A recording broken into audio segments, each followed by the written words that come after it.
बिस्मिल्लाहिर्रहमानिर्रहीम। अस्सलामुअलैकुम दोस्तों, नई वीडियो में खुश आमदेद। दोस्तों, तीसरी आलमी जंग का आगाज हो गया। यूक्रेनी साहिल पर नाटो रुकन तुर्की के जहाज पर हमला कर दिया गया, जबकि रूसी फौज ने यूक्रेन के अहम शहर और जजीरों के बाद कैफ में जोहरी असासों पर भी कब्जा कर लिया है। दोस्तों, इसके साथ ही रूसी फौज गाड़ियों और टैंकों पर रूस की बजाय सोवियत यूनियन के झंडों के साथ दाखिल होने लगी। जंग में नया मोड़ आ गया। अमेरिका और उसके इत्तेहादियों के होश उड़ गए। इसके बाद रूस क्या करने जा रहा है, वीडियो की तफसील में जाने से पहले आप देख रहे हैं हकीकत की दुनिया डॉक्टर अली के साथ। हमारा चैनल सब्सक्राइब करके घंटी के निशान को दबाना मत भूलिएगा। इस वीडियो को ज्यादा से ज्यादा फेसबुक, व्हाट्सएप और सोशल मीडिया पर शेयर जरूर करें। शेयर और लाइक करने के साथ साथ कमेंट बॉक्स में पाक फौज जिंदाबाद, पाकिस्तान पाइंदाबाद और पाकिस्तान के गुमनाम हीरोज को सलाम का नारा कमेंट जरूर कीजिएगा। दोस्तों, रूस और यूक्रेन के दरमियान शुरू होने वाली ये जंग तीसरी आलमी जंग का नुक्ता आगाज बन चुकी है। दोस्तों, ताज़ा तरीन सूरत हाल ये है कि रूस के यूक्रेन में पेशकदमी जारी है। बहरा असवद में 2 अहम जजीरों पर रूस ने कब्जा कर लिया है। इसके अलावा एक अहम और स्ट्रेटेजिक शहर पर भी कब्जा कर लिया गया है। गुज़िश्ता चंद घंटों में लड़ाई में 13 यूक्रेनी फौजी और 137 शहरी हलाक हो चुके हैं। 3000 से ज्यादा लोग जख्मी हो चुके हैं। रूसी फौज के यूक्रेन के फौजी अहदाफ पर बैलिस्टिक और क्रूज मिसाइलों से हमला जारी है। एयरबेस पर कंट्रोल के लिए दारुल हुकूमत कैफ के मुजाफात में घुमसान की लड़ाई भी जारी है। रूसी हमायत याफ्ता जंगजू भी असलहा उठाए कैफ में दाखिल हो चुके हैं और रूसी फौजियों ने चेरनोबिल एटमी प्लांट पर कब्जा कर लिया है। जी हाँ दोस्तों, ये बहुत बड़ी कामयाबी कहा जा रहा है और यूं समझ लीजिए कि यूक्रेन की रीढ़ की हड्डी तोड़ दी गई है। फौजी तंसीबात को 30 से ज्यादा बार निशाना बनाया गया और एयरफील्ड, एक बहरी अड्डा तबाह कर दिया गया और एक हेलीकॉप्टर और 4 ड्रोन गिराने का भी रूस की जानिब से दावा किया जा रहा है। क्रूज मिसाइलों को जंग में काफी ज्यादा इस्तेमाल किया जा रहा है। और दोस्तों, रूस ने जब यूक्रेन के बहरी अड्डे पर हमला किया तो इस दौरान नाटो इत्तेहादी तुर्की का एक बहरी जहाज भी वहां पे मौजूद था, जो उस हमले में तबाह हो गया है। दोस्तों, इसके बाद नाटो इत्तेहाद को आग लग चुकी है और वो बदला लेने की प्लानिंग कर रहे हैं। लेकिन दोस्तों, इन हालात के अंदर बदला लेना या रूस पर हमला करना मौत को आवाज देने के मुतरादिफ होगा, क्योंकि रूस ने पहले की वार्निंग जारी कर दी कि अगर इस तनाज़े के अंदर अमेरिका या उसके इत्तेहादियों में से किसी ने भी आने की कोशिश की तो उसे तारीख साथ सबक सिखाएंगे और ऐसी तबाही फैलाएंगे कि जिसका नजारा उन्होंने जिंदगी में पहले नहीं किया होगा। दोस्तों, रूस की ये सिर्फ धमकी नहीं, बल्कि रूस ने अपने तबाहकुन एटमी मिसाइल लॉन्चिंग पैड्स में लगा रखे हैं और किसी वक्त भी नाटो इत्तेहाद के हरकत में आने पर उन्हें इस्तेमाल किया जा सकता है। दोस्तों, कैफ, सुमाय और खैरसन के अतराफ में फ्रीकैन में शदीद लड़ाई जारी है। यूक्रेन के सदर ने रूस के खिलाफ सारी फौज को हरकत में आने का हुक्म दिया है और 18 से 60 साल के मर्दों पर मुल्क छोड़ने पर पाबंदी भी आयद कर दी गई है। अमेरिका ने मुल्क छोड़ने वाले यूक्रेनी बाशिंदों को पनाह देने की हामी भरी है। और दोस्तों, दूसरी जानिब यूक्रेन के दारुल हुकूमत कैफ में एक रूस का जंगी तैयारा एक 9 मंजिला इमारत से टकराया।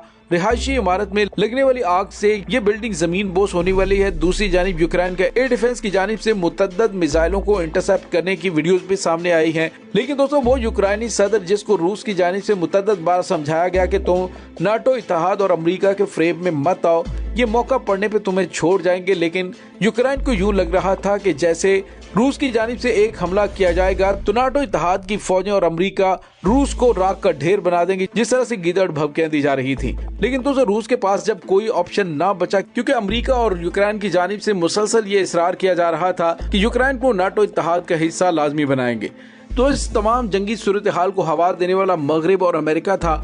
इसी वजह से रूस ने हमला करके यूक्रेन को सबक सिखाया है। अब यूक्रेन के सदर टीवी पर आकर कह रहे हैं कि रूसी हमले के नतीजे में 137 अफराद हलाक हो चुके हैं, सैकड़ों जख्मी हो चुके हैं। यूक्रेन को अकेला छोड़ दिया गया है। कौन है जो हमारा साथ देगा? हमें कोई दिखाई नहीं दे रहा।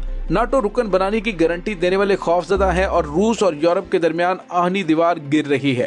रूस से लड़ने के लिए तनहा छोड़ दिया गया है। रूसी हमलों में फौज और शहरी दोनों अहदाफ पर हैं। रूस ने मिसाइल हमले दोबारा शुरू कर दिए हैं। रूसी जारहियत से जाहिर होता है कि मगरिब की मॉस्को पर आयद पाबंदियां काफी नहीं हैं। रूसी फौज ने यूक्रेन के एटमी चेरनोबिल प्लांट पर भी कब्जा कर लिया है, जिसकी यूक्रेन ने भी तस्दीक कर दी है। रूसी फौज बेलारूस के रास्ते यूक्रेन के दारुल हुकूमत कैफ में दाखिल हो चुकी है। आलमी जोहरी तवानाई की एजेंसी ने कहा कि यूक्रेन के चेर्नोबिल जोहरी पावर प्लांट महफूज है और चेर्नोबिल जोहरी पावर प्लांट को कोई नुकसान नहीं पहुंचा। दोस्तों दूसरी जानिब रूसी सदर ने कहा कि मगरिब की दुनिया ने हमारे पास कोई ऑप्शन नहीं छोड़ा था।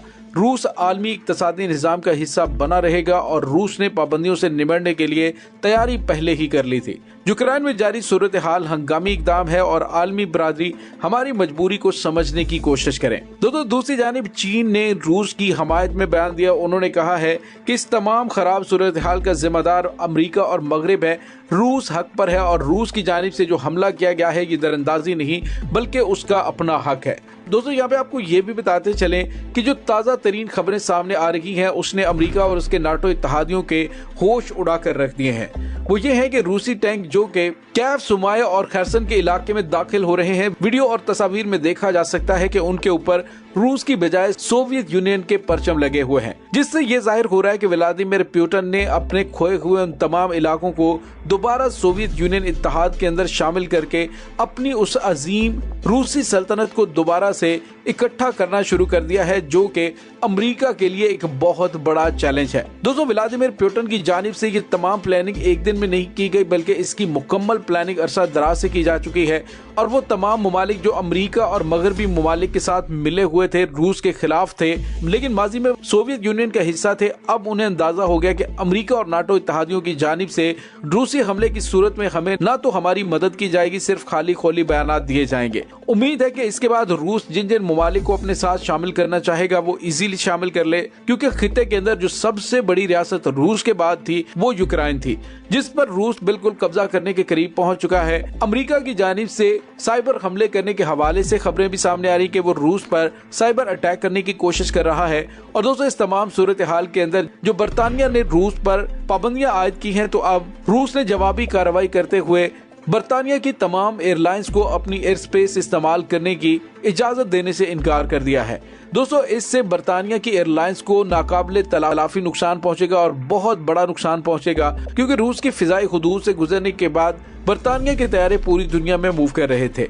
अब उसके बाद बरतानिया की एयरलाइंस को काफी ज्यादा नुकसान पहुंचने का खतरा है और दीगर मगरबी ममालिक जिन्होंने रूस के खिलाफ पाबंदियां लगाई हैं, रूस उनको भी काउंटर करने की तैयारी कर रहा है। दोस्तों इस तमाम सूरत हाल पर पाकिस्तान भी गहरी नजर रखे हुए है। मगरबी इत्तेहादियों को अंदाजा हो चुका है कि अगर रूस के खिलाफ उन्होंने मुहाजराई की तो उनकी अपनी सलामती को भी खतरा हो सकता है।